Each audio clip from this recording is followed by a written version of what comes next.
We live in a world of constant motion, where the imperative is to achieve, to smile, to perform. And when you're too tired, you scroll, you buy, you consume. We're always on, always reachable, always optimizing. And somewhere in all that motion, we burn out. And most people never notice. Because what's left is a husk of yourself that is alienated, and this stunted fragment of who you are is what's considered normal. Byung-Chul Han, the Korean-German philosopher, believes that this is the great tragedy of modern life. We are so busy trying to be someone, we never become ourselves. In his book, The Burnout Society, Han describes how today's world no longer disciplines us through external forces. We are not beaten into submission. We beat ourselves with the whip of productivity. We are our own tyrants. He writes, "Today, everyone is an auto-exploiting laborer in his or her own enterprise. People are now master and slave in one.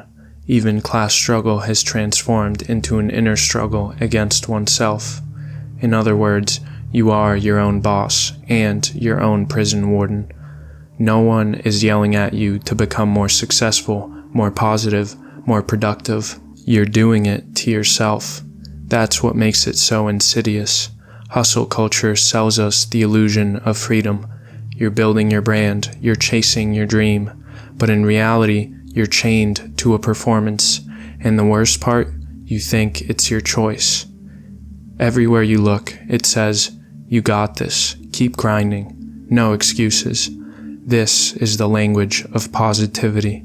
But Han warns us that this isn't empowerment, it's violence. He writes, "The violence of positivity does not deprive, it saturates. It does not exclude, it exhausts." He continues, "Today, the subject achieves liberation by turning itself into a project. Yet this amounts to another figure of constraint. Compulsion and constraint now take the form of performance, achievement, self-optimization, and auto-exploitation. Positivity, when weaponized, becomes a demand. Just smile, be grateful, keep going. No time for sadness, no space for doubt. But real selfhood requires depth, and depth needs darkness. You cannot discover your true self if you're always being told to look on the bright side. Your fear, your fatigue, your failure, these are not flaws to be glossed over.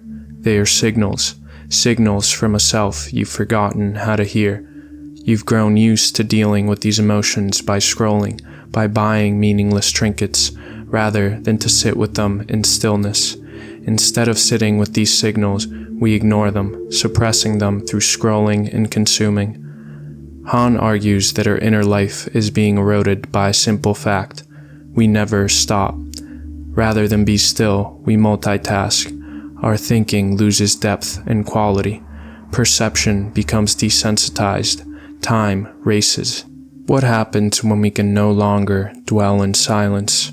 When every spare second is filled with dopamine loops, scrolling, swiping, and clicking? We lose the capacity for inwardness. We lose the gaze. And when you lose your gaze, you lose the ability to see yourself.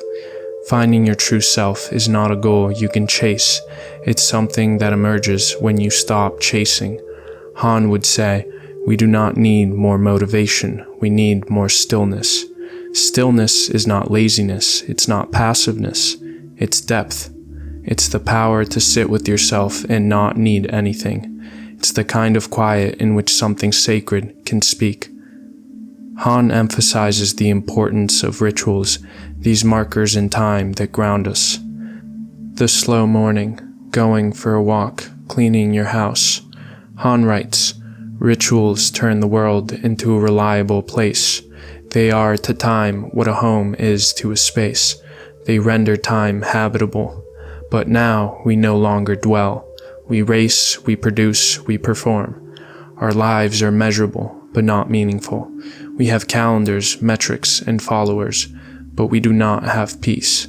Most people never find their true selves because they never dwell long enough to meet them. They live entirely on the surface where the algorithm wants them, where nothing painful gets in, but also where nothing real gets out, where we are dulled enough to not feel pain and happy enough to keep consuming. Han never gives us easy answers, but one thing is clear: the true self cannot be manufactured. It is not a project. It is not a brand. It is not something you hustle your way into becoming. The true self is revealed, slowly, only when the noise dims. The ego is found in performance and achievement. It is defined by lack, but the self, this wholeness, only reveals itself in silence, in slowness, and in contemplation. Most people don't know this because they've never slowed down long enough to notice. They are too busy curating, comparing, and controlling. Their energy is always outward. And if you are so busy looking for yourself out there, you will never find yourself within. So what can we do? How do we begin to find the self that hustle culture buried? You stop, you dwell, you listen. Maybe that means taking a walk without your phone. Maybe that means letting yourself feel something uncomfortable without rushing to fix it. Maybe it means creating a ritual, not for productivity, but for presence.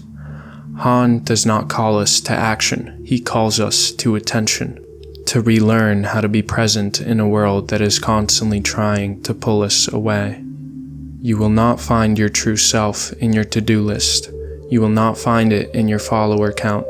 You will not find it by performing harder. You will find it in the still places, in the quiet rituals, in the moments when you finally stop trying to be everything and start listening to the one thing that's always been trying to reach you. You.